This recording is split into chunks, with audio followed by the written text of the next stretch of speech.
Hey everyone, I'm Mind, and when I was at LEGO's Fan Media Days back in September, I got to see a few of the new Dragons Rising sets coming out in January 2026.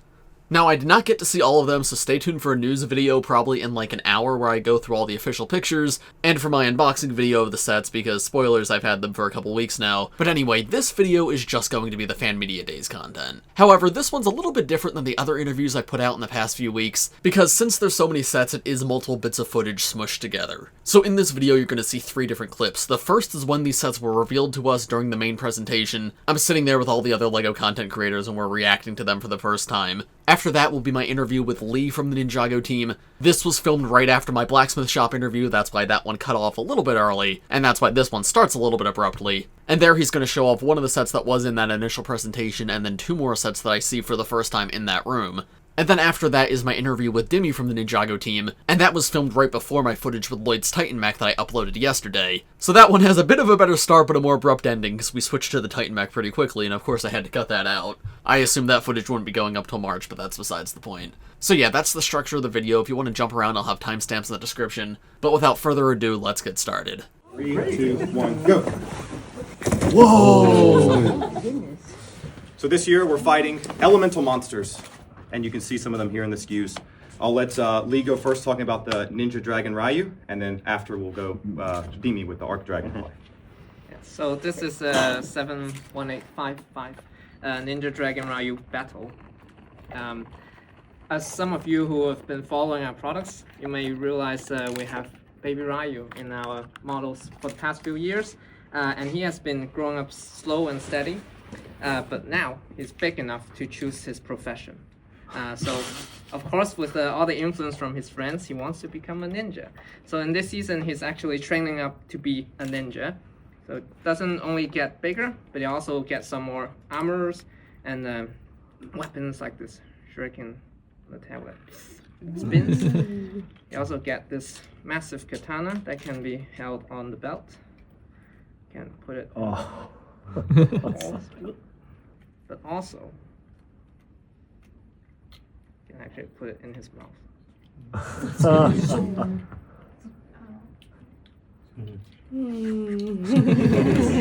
And the set comes with 4 minifigures, of course. We can't miss out his best buddy Aaron, who is in a brand new outfit. And then we have Nia in her dragon form. You will find out how she gets that in the show. Then we have one of our bad guys this year, a henchman type of character called a loyalist. And then we have the mutation monster. So I'm here to present you set 71859, the Dragon of Life. It's a majestic dragon that will guide us and guide Lloyd through his journey. Lives in the Whispering Woods, and she will help the ninjas fight the elemental monsters and what causes them. The set comes with a big dragon, majestic, with opening wings. We have a small side build with a little bit of play and an object of desire. And then we have the bad guys.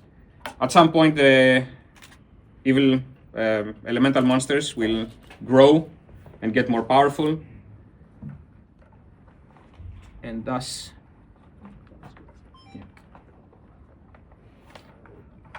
will get a bit more challenging for the ninjas. Yep. And so we have Lloyd in his dragon form. Again, Arin and Sora. Cole in his dragon form. Zane, one of the loyalists, and Acid Snake, and the Tar Monster.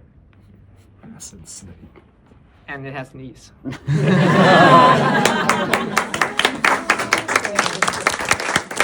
those are our Dragons Rising SKUs that we wanted to show off. Hope you all enjoyed those. Will you rotate that? Is that an arc dragon or a source dragon? Arc.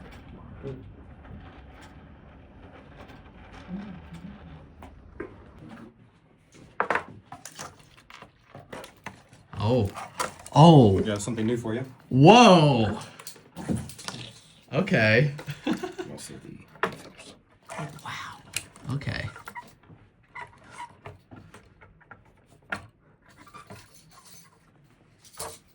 That's another thing I did not expect us to ever actually be getting.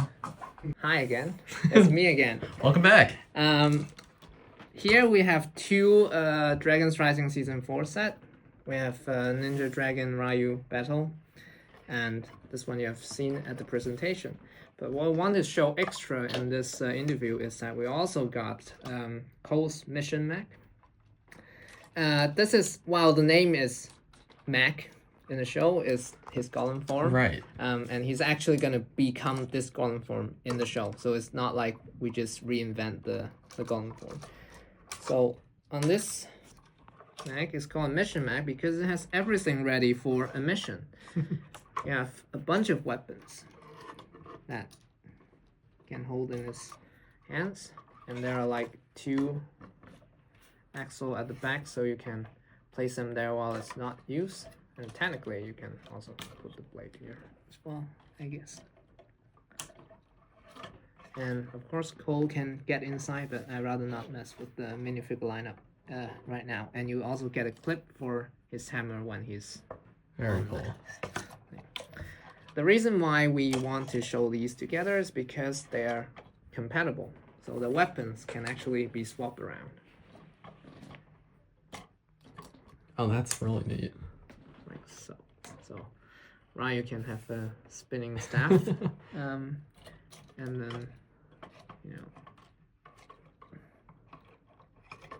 this could also be on Ryu's.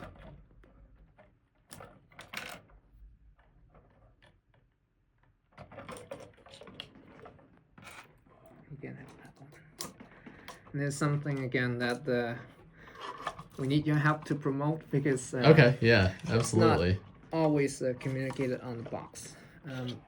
As far as the figure go, you have Cole in the non-dragon form, but also still new outfit. And then you have Sing in dragon form and Acid Snake. A cool thing about this dragon form figure is that we actually gonna see their eyes like this in the show. Oh, so really? Finally. After 4 years, they're gonna pay off and become canonical. Wow. Which is really cool, I think.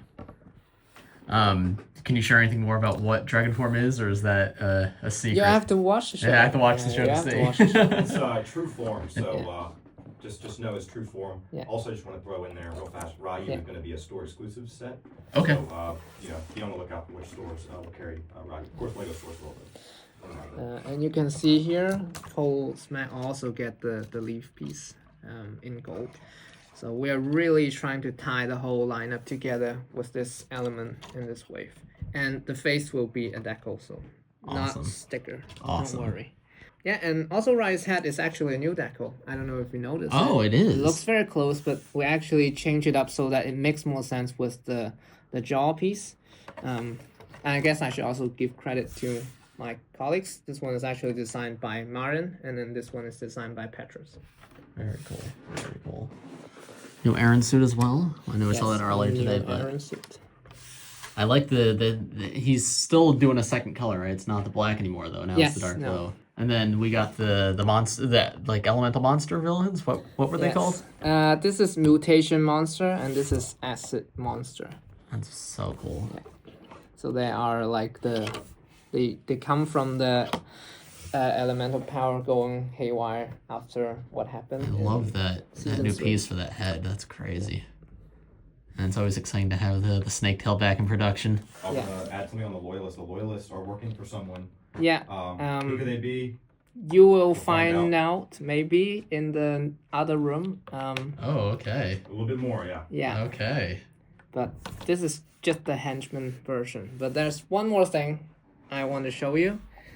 Arguably the most exciting thing I have for you. Another one that I'm really passionate about. We actually have another legacy model for you. Oh, really? It's the car. No way. That's awesome. I'm so excited about this. That is awesome. So the mini blacksmith shop you got from the presentation was actually my original pitch for this year's Polypack. When the Polypack team saw it, they were like, this is cool, but can you find something more like a vehicle for younger kids to play with? Something like an iconic car or something. And I said, do you mean the car, and especially because we are remaking the CX suits. This is perfect, right? There's no better chance to remake this car. And I know like fans have been talking about how in polybags usually you get like the cheaper version of a minifigure, but this time I really tried to squeeze the money, so we actually get the full new Cole with the hood, with the armor, with the katana. So hopefully fans will be happy about this. That is so awesome. The one little thing that I changed about the spikes, because on the original one it's like a claw, right? And I feel like with this spike, when you close it up, it looks a little bit more like a car. And of course, this time we also actually have tires, so it actually rolls around. But yeah, I think that's it. So awesome. Embargo on that one as well. Yeah. Okay, perfect. Just quickly, first time seeing the Cole minifigure up close. Yeah. I'm realizing Cole and presumably Jay as well. I haven't seen him yet use gold rather than the silver that they used. This is something we've discussed a lot. The final decision was to go with the gold because we really want to highlight the fact that this is celebrating the anniversary and also just help ties everything together. And I guess it makes them slightly more special than just plain remakes, right? That's cool. That makes so- sense. Did you? Shouldn't look. I also thought it's just such a great idea in the sense that no one would expect a legacy remake of this set, and I was super hyped when I thought of That it is in the so, office. I don't have the original, but now I need to pick it up in the next couple months. You need to do a comparison That'll be the video. funniest comparison video ever. Wow, the tailpiece is really impressive. Much bigger than I expected it. And it's a soft plastic, so it can bend a little. Very cool. And it also helps them stand because the wing is super heavy. This is so cool. Like this is one of those things where I'm like, it's up to the mock builders to make this because like its first appearance has already come and passed, and it's not often that we like stuff goes back and gets remade from the show, especially something more modern like this. And Dimi really pushed for this one, so you can thank him for that when you see him. it's a fun decision to use the big head for. It this was monster. something the graphics team was really happy about. They really pushed for it, just to make it slightly more out of the ordinary. Because really want to make the monster feel special. Now these are all January 1st launches, right? Yes, It's just different embargoes. Yeah. Correct. Are you able to talk any more about the new element right here? Just the We explored a lot. It was like one of the most explored new element I think in the team. At some point, everyone sat down and draw and doodle what the shape should be. So I'm pretty happy with how it turns out because in the beginning we're also not sure. We just want a leaf piece, right, for the trees. But as always, when we make a new element, we want to make sure that they are very much useful in other cases as well, so that we can really put it on every model. So this is more like a blend between a leaf piece and an armor piece, and I think the element designers did a great job blending the two together.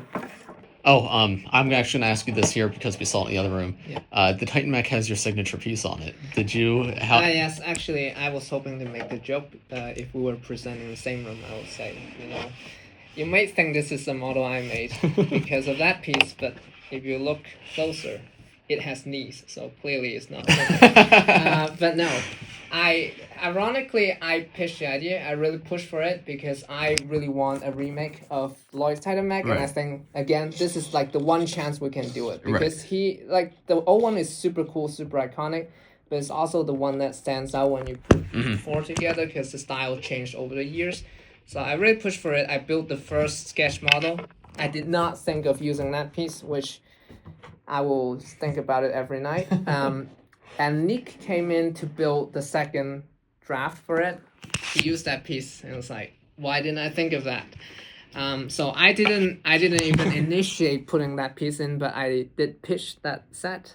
And Dimi made it happen in the end with all the finalizing work. So yeah, but you will see my signature piece in another model. Okay, that's what I was gonna ask because I know you said your goal's one set a year, right? Yes, So so that one does not count. Yeah, that one does not count. Okay, interesting. I That's didn't awesome. make that. You will see the other one when you see it. That's awesome. I look forward to it. Yeah. I think it's so neat that it's such a large piece as like you're saying it, because like the other designs will do something little, but you've got this huge thing right there. I still have no idea how I managed to You made get it away with it. so far. You've made it work every time. Yes. All right, I am here with Demi, one of the designers on the Ninjago team, to discuss one of the January 2026 Ninjago sets, the Arc Dragon of Life.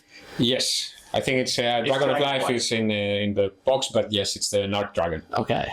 Can you walk me through the model? Tell me a little bit about it. So this is set 71859, the Dragon of Life, and it's a prominent part of the fourth season of Dragons Rising, and we play both a role in the main story as well as Lloyd's journey as we've seen it progress through Dragons Rising. And we have her, our majestic dragon of life, and then we have a series of minifigures from Dragons Rising and a big form for our car monster here, plus a side build for play. Yeah. Very cool. Something I want to ask right off the bat is, of course, the design language for this. Very new for a dragon, because we've had green dragons before that are like Lloyd themed, like even the Guardian Dragon this past summer, but then we had the core one and the Skybound one. This is a green dragon again, right? It's clearly themed around Lloyd somewhat, but much different approach where you're going for this nature feel, where it's got the leaves and it leans more to the brown and the gray instead of just being fully green. Can you talk through the idea behind that? Yeah, that was kind of the... We wanted to do the forest, the Whispering Woods as the location. We wanted to do a different dragon than what we do, a more themed one. That's why the foresty look. And then we tried to see, okay, if it was all green, is something we have done before, and it also gets a little bit too hidden because you have the green wings, green everything. So we tried to see how can we communicate this forest, earth, life through like the setup.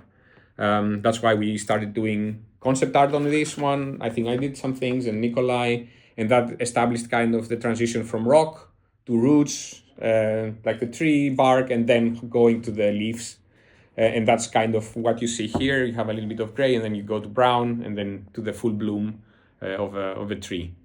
Very cool. Yeah. Could you show off the wing function? Yes. We tried something different on this one. Try to communicate that like tree-like aesthetic of long branches and the leaves, and also be able to have it condensed on the dragon to get that feeling of a closed forest. Very neat. Notable color changes, new elements? On new elements, we have this new design element, leaf. We did it for a leaf that is quite prominent, especially on this set. This was done for an aesthetic tie-in. We knew we wanted to do the forest. We didn't want it to look like generic. We try to always have this Ninjago twist. So we went through a lot of iterations. We initially tried to use like the regular Lego botanical elements, but we saw that this was not cool enough and unique enough from a design perspective. And after a lot of exploration, we ended up with this shape that has this blade-like look. We can use it for armoring. You can use it for all kinds of uses, both as a tree or again as something that's more designed but still reminiscent of a tree leaf. I think this is the main thing for the dragon from a... Yeah, and then we have the color change, of course, of the head that we did for the Guardian Dragon and Rontu. And then we have some new elements on the minifigures. We have a new tail and hood for the dragon form of the ninjas. We have a new armor piece as well that can be used by itself or as part of the dragon transformation. Then we have a acid snake head. That one's so unique, cool. Yeah. And then we have, again, this double-purpose claw element that can be used both as a hand weapon or part of their arms, I guess, and as a decoration for the head, allowing us piece too is a color change. Yes, the armor piece is also a color change. Yeah. Very cool. So the dragon forms, it seems the normal version and dragon form have the same torso and legs. It's just the helmet. Yeah, we will have all the ninjas in both. Okay. So they come throughout the product line. Will have their dragon forms as well. Great, very cool. I see the sword of fire in here. I assume that's not the actual sword of fire? No, this is more of a, for this set to complete the play experience, Yes, more so than something that is prominent in the show. Makes sense, yeah. That's happened a few times. I think back to the 2013 Golem Dragon where Lloyd was holding 2 of those. Just for fun. Now, I was told by Chris, who just got out of this interview, to look at this minifigure's face print. So, I'm going to get my own camera, yeah. So this side. Oh! Okay, I see why he said that. Wow. Wow, okay, that is... Yeah. Wow, okay. Dr. Leroux. Yes. It's opportunities that we have now that we have such a connected narrative between the different seasons of Dragons Rising, where we can revisit locations, we can revisit characters, and see how they affect the Ninjago world in multiple stages. That is one of my favorite aspects of Dragons Rising, is that continuity. And it was core of the inception of it as this long arc of very, very interconnected story. And we also have, of course, the rock monster, the tar monster, where at some point in the story, most of the monsters will get a power-up. And in this case, we have our tar monster becoming even more menacing to challenge our dragon ninjas. I love it. I love how wacky the villain designs are this wave, because there's these 2, and then there's the one with the big green head that I just saw in the other session, and it's so much fun and I love the variation too, because I sometimes look at a way where it's like one generic villain that sort of populates all the sets, but at least from the ones I've seen, there's a lot of fun to be had here. Yeah, we really tried. It was a very integral part of the concept. We wanted these different monsters to come alive and make mess of Ninjago. And we actually had a lot of challenges within us of how many should we do, if that takes away from something else. But in the end, we decided that it's the variety of them and as you said, the wackiness, because it's very rare that we do so many different looking villains in a one series. But I think this one is worth it because you get a little bit of different things. Absolutely.